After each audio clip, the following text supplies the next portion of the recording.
بسم اللہ الرحمن الرحیم۔ تقریباً 2500 سال پرانی بات ہے۔ ملکی یمن پر اسد تبان حمیری نامی بادشاہ کی حکومت تھی۔ چونکہ یمن کی زبان میں بادشاہ کو تبا کہا جاتا تھا، اس لیے تاریخ میں یہ بادشاہ تبا الاول یعنی پہلا بادشاہ اور تبا حمیری کے نام سے مشہور ہوا۔ ایک مرتبہ تبا اپنے وزیر کے ساتھ سیر پر نکلا۔ تقریباً 1,13,000 پیدل چلنے والے اور 1,30,000 گھڑ سوار بھی اس کے ہمراہ تھے۔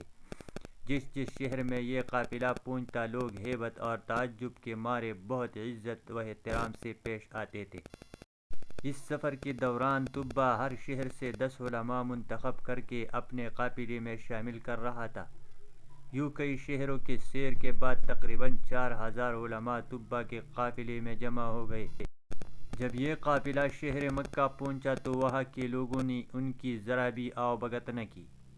یہ دیکھ کر تبا کو بہت غصہ آیا۔ اس نے وزیر کو بلا کر اس کی وجہ پوچھی تو وہ بولا، بادشاہ سلامت، یہاں کے لوگ بہت عجیب و غریب ہیں۔ اس شہر میں ایک عمارت ہے جس کا نام کعبہ ہے۔ یہ لوگ اس عمارت میں شیطان اور بتوں کو پوجتے ہیں۔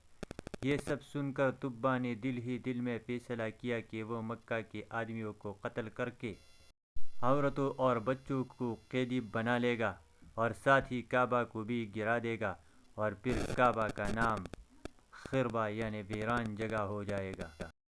خدا کا کرنا یہ ہوا کہ یہ خیال آتی ہی تبا کے سر میں شدید درد شروع ہو گیا، جبکہ اس کی آنکھ، کان، ناک اور منہ سے بدبودار پانی بہنے لگا، جس کی وجہ سے اتنی سٹران پیدا ہو گئی کہ تبا کے پاس ایک لمحہ ٹھہرنا کسی عذاب سے کم نہ تھا۔ وزیر نے طبیبوں سے مشورہ کیا مگر کوئی بھی تبا کا علاج دریافت نہ کر سکا۔ طبیبوں کا کہنا تھا کہ یہ کوئی آسمانی معاملہ لگتا ہے جس کو ٹالنا ہماری بس کی بات نہیں ہے۔ بیماری نے تبا کی نیند اڑا کر رکھ دی تھی کہ اچانک رات کے ایک پہر میں ایک عالم صاحب وزیر کے پاس آئے اور رازداری سے فرمانے لگے، اگر بادشاہ میرے سوال کا سچ سچ جواب دینے کو تیار ہو جائے تو میں اس کا علاج کر سکتا ہوں۔ وزیر نے یہ بات تبا کو بتائی تو وہ فوراً راضی ہو گیا۔ چنانچہ جب عالم صاحب تبا کے پاس پہنچ گئے جہاں ان دونوں کے علاوہ کوئی نہ تھا تو انہوں نے پوچھا، بادشاہ سچ سچ بتاؤ، کعبے کے متعلق تمہارے دل میں کیا بات ہے؟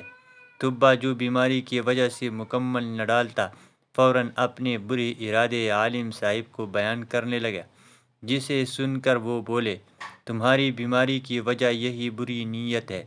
یہ بات یاد رکھو کہ کعبہ کا مالک چھپی باتوں کو بھی جان لیتا ہے، اس لیے اپنے دل سے برے خیالات نکال دو، اسی میں تمہارا بھلا ہے۔ تبا مرتا کیا نہ کرتا، فوراً برے ارادوں سے تائب ہو گیا، اور ابھی عالم صاحب گئے بھی نہ تھے کہ وہ بالکل ٹھیک ہو گیا۔ عالم صاحب کی بات اپنی آنکھوں سے درست ہوتی دیکھ کر تبا رب پاک پر ایمان لے آیا اور دین ابراہیمی پر قائم ہو گیا۔ پھر اس نے کعبہ کی تعظیم کے لیے 100 غلاف بھی تیار کروائے۔ اس سے پہلے کبھی کسی نے کعبہ پر غلاف نہیں چڑھایا تھا۔ اس کے بعد تبا شہر مکہ کے رہنے والوں کو کعبہ کی حفاظت کا حکم دے کر مدینہ شریف کی طرف چل پڑا۔ مدینہ شریف میں ان دنوں آبادی نہ تھی۔ پانی کی ایک چشمے کے علاوہ یہاں زندگی کی کوئی آثار نہ تھے۔ تبا کے قافلے نے وہاں پہنچ کر اسی چشمے کے پاس پڑاؤ ڈالا۔ یہاں قیام کے دوران تقریباً 4,000 علماء کا آپس میں ایک مشورہ ہوا، جس کے بعد ان میں سے 400 علماء نے یہ فیصلہ کیا کہ وہ جب تک زندہ ہے کسی قیمت پر اس جگہ یعنی مدینہ طیبہ کی سرزمین کو چھوڑ کر نہیں جائیں گے، چاہے تبا انہیں جلا ڈالے یا مار ڈالے۔ تبا کو یہ بات پتہ چلی تو وہ بہت حیران و پریشان ہوا۔ اس نے وجہ معلوم کرنے کے لیے وزیر کو بھیجا تو علماء نے فرمایا، ایک نبی علیہ السلام تشریف لائیں گے جن کا نام محمد صلی اللہ علیہ وسلم ہوگا۔ ان کی وجہ سے کعبہ اور مدینہ طیبہ کو عزت نصیب ہوگی۔ وہ حق کے امام ہوں گے، ذوالفقار نامی ان کی تلوار ہوگی، اونٹنی پر سواری فرمائے گی، ممبر پر کھڑے ہو کر لاٹھی ہاتھ میں لیے خطبہ ارشاد فرمائے گی، قرآن عطا کر کے ان کی شان کو اور بڑھایا جائے گا۔ اور جب قیامت کا دن ہوگا تو ان کے سر پر حمد کا تاج اور ہاتھ میں حمد کا جھنڈا ہوگا۔ وہ لوگوں کو لا الہ الا اللہ کی دعوت دے گی۔ ولادت شریف شہر مکہ میں ہوگی اور ہجرت سے مدینہ منورہ کو نوازے گی۔ وہ شخص یقیناً سعادت مند ہوگا جو ان کے زمانے میں ہوگا اور ان پر ایمان لائے گا۔ اس لیے ہم اس امید پر یہاں مرتے دم تک رہنا چاہتے ہیں کہ یا تو محمد مصطفیٰ صلی اللہ علیہ وسلم کے دربار گوہر بار کی حاضری نصیب ہو جائے یا ہماری اولاد اس سعادت سے بہرہ مند ہو جائے۔ وزیر کی زبانی ماجرا معلوم ہونے کے بعد طبہ نے سوچا، کیوں نہ میں بھی ان 400 علماء کے ساتھ 1 سال تک یہی ٹھہر جاؤں؟ ہو سکتا ہے اس عرصہ میں محمد مصطفیٰ صلی اللہ علیہ وسلم کا دیدار نصیب ہو جائے۔ اس خیال سے طبہ نے بھی وہی قیام کر لیا اور 400 علماء کے رہنے کے لیے 400 گھر بنوائے، ان کی شادیاں کروائے اور خوب مال و دولت بھی دیا۔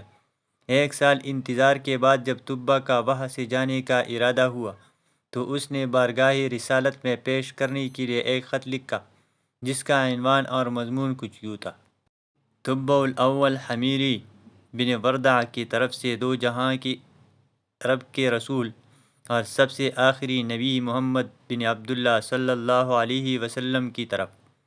یہ خط اللہ کی امانت ہے، جس کو ملے وہ اس کے مالک تک پہنچائے۔ یا محمد صلی اللہ علیہ وسلم، میں آپ پر اور قرآن مجید پر ایمان لاتا ہوں، آپ کی دین اور سنت کو اپناتا ہوں، آپ کے اور ہر چیز کے رب پر ایمان لاتا ہوں اور جو شریعت آپ لائے گی اسے بھی قبول کرتا ہوں۔ اگر میں آپ کی صحبت کا شرف پانے میں کامیاب ہو گیا تو یہ مجھ پر رب کا انعام ہوگا۔ اگر یہ سعادت مجھے نہ مل سکی تو آپ قیامت کے دن مجھے بھولے گا نہیں۔ رب کی بارگاہ میں میری شفاعت کیجیے گا۔ میں آپ کا فرمان بردار امتی ہوں اور تشریف آوری سے قبل ہی آپ کی پیروی کرنے والا ہوں۔ میں آپ اور آپ کے والد ابراہیم علیہ السلام کی دین پر ہوں۔ یہ خط لکھنے کے بعد طبہ نے اس پر اپنی سنہری مہر لگائی جس پر یہ عبارت نقش تھی، یعنی پہلے اور بعد حکم اللہ ہی کا ہے، اور اس دن ایمان والے اللہ کی مدد سے خوش ہوگے۔ پھر جن عالم صاحب نے طبہ کی اصلاح کی تھی، طبہ نے یہ خط انہیں کے سپرد کر دیا اور وصیت کی کہ اگر آپ کی مصطفیٰ صلی اللہ علیہ وسلم سے ملاقات ہو تو یہ خط ان تک پہنچائے، اور اگر ملاقات نہ ہو تو آپ کی اولاد یا اولاد کی اولاد اس خط کو بحفاظت بارگاہ رسالت میں پہنچائے۔ اس کے بعد طبہ مدینہ منورہ سے ہند کے شہر غلسان چلا گیا اور وہاں اس کا انتقال ہو گیا۔ طبہ کے انتقال سے تقریباً 1000 سال بعد مکی مدنی آقا صلی اللہ علیہ وسلم کی ولادت بسعادت ہوئی۔ 53 سال مکہ مکرمہ کو نوازنے کے بعد پیارے آقا حضرت محمد صلی اللہ علیہ وسلم نے مدینہ منورہ کی طرف ہجرت کرنے کا ارادہ فرمایا۔ اس ہجرت میں مسلمانوں کی مدد کرنے والے مدینہ شریف کے مسلمانوں کو انصار کہا جاتا ہے۔ یہ انصار انہی 400 علماء کی اولاد سے تھے اور 1000 سال سے نسل در نسل خط کی حفاظت کرتے آ رہے تھے۔ جب انصار کو حضور انور صلی اللہ علیہ وسلم کی مدینہ شریف تشریف آوری کا ارادہ معلوم ہوا تو ان میں خوشی کی لہر دوڑ گئی۔ انہوں نے بارگاہ رسالت میں طبہ کا خط پہنچانے کے لیے آپس میں مشاورت کی۔ اس مجلس مشاورت میں صحابی رسول حضرت سیدنا عبد الرحمن بن عوف رضی اللہ تعالی عنہ بھی تھے۔ جب مکہ سے ہجرت کر کے یہاں پہنچے تھے، انہوں نے مشورہ دیا کہ کسی بااعتماد آدمی کو یہ خط دیا جائے جو بحفاظت اسے بارگاہ رسالت میں پہنچا سکے۔ چنانچہ وہ خط ابو لیلہ انصاری کی سپرد کر دیا گیا جو بعد میں ایمان لے آئے۔ اس کے بعد ابو لیلہ انصاری خط لے کر مکہ جانے والے راستے پر نکل پڑے۔ سفر کے دوران جب قبیلہ بنو سلیم پہنچے تو وہاں پیارے آقا صلی اللہ علیہ وسلم جلوہ گر تھے۔ ابو لیلہ انصاری آپ صلی اللہ علیہ وسلم کو نہیں پہچانتے تھے۔ آپ صلی اللہ علیہ وسلم نے جیسے ہی ابو لیلہ انصاری کو دیکھا تو پکارا، انت ابو لیلہ، یعنی تم ابو لیلہ ہو؟ عرض کی جی ہاں۔ یہ سن کر آپ صلی اللہ علیہ وسلم نے غیب کی خبر دیتے ہوئے ارشاد فرمایا، تمہارے پاس ہی طب الاول کا خط ہے۔ اتنا سننا تھا کہ ابو لیلٰ انصاری حیران رہ گئے اور انہیں تعجب ہوا کہ یہ کون شخصیت جو میرا نام بھی جانتا ہے اور میرے یہاں آنے کے مقصد سے بھی واقف ہے۔ اس لیے عرض کی آپ کون ہے؟ فرمایا میں ہی محمد صلی اللہ علیہ وسلم ہوں، خط لاؤ۔ یہ سن کر ابو لیلٰ انصاری نے اپنا تیلا کھولا اور طبہ بادشاہ کا تقریباً 1000 سال پرانا مہر لگا ہوا خط بارگاہ رسالت میں پیش کر دیا۔ نبی کریم صلی اللہ علیہ وآلہ وسلم نے حضرت سیدنا صدیق اکبر رضی اللہ عنہ کو خط پڑھ کر سنانے کا حکم دیا۔ جب خط سنا دیا گیا تو آپ صلی اللہ علیہ وآلہ وسلم نے 3 بار فرمایا مرحبا بالاخ الصالح، یعنی نیک بھائی کو خوش آمدید۔ اس کے بعد آپ صلی اللہ علیہ وآلہ وسلم نے ابو لیلٰ انصاری کو مدینہ شریف کی طرف لوٹ جانے کا حکم دیا۔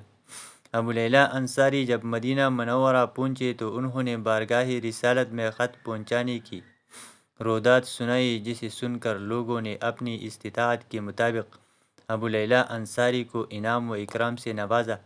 اس کے بعد جب مدنی آقا صلی اللہ علیہ وسلم طب البدر علینا کی صداؤں میں مدینہ کی سرزمین پر قدم رکھ کر اسے ہمیشہ کے لیے مدینہ طیبہ بنایا تو ہر قبیلہ چاہتا تھا کہ آپ صلی اللہ علیہ وسلم ان کے ہاں قیام فرمائے، مگر آپ صلی اللہ علیہ وسلم نے فرمایا میری اونٹنی کو چھوڑ دو، جہاں خدا کا حکم ہوگا وہاں رک جائے گی۔ چنانچہ اونٹنی چلتے چلتی صحابی رسول حضرت سیدنا ابو ایوب انصاری رضی اللہ عنہ کے گھر کے آگے رک گئی۔ آپ رضی اللہ عنہ انہی عالم صاحب کے اولاد میں سے تھے جنہوں نے طبہ کی اصلاح کی تھی، اور آپ کا مکان وہی مکان تھا جو طبہ نے خاص پیارے آقا صلی اللہ علیہ وسلم کے لیے بنوایا تھا۔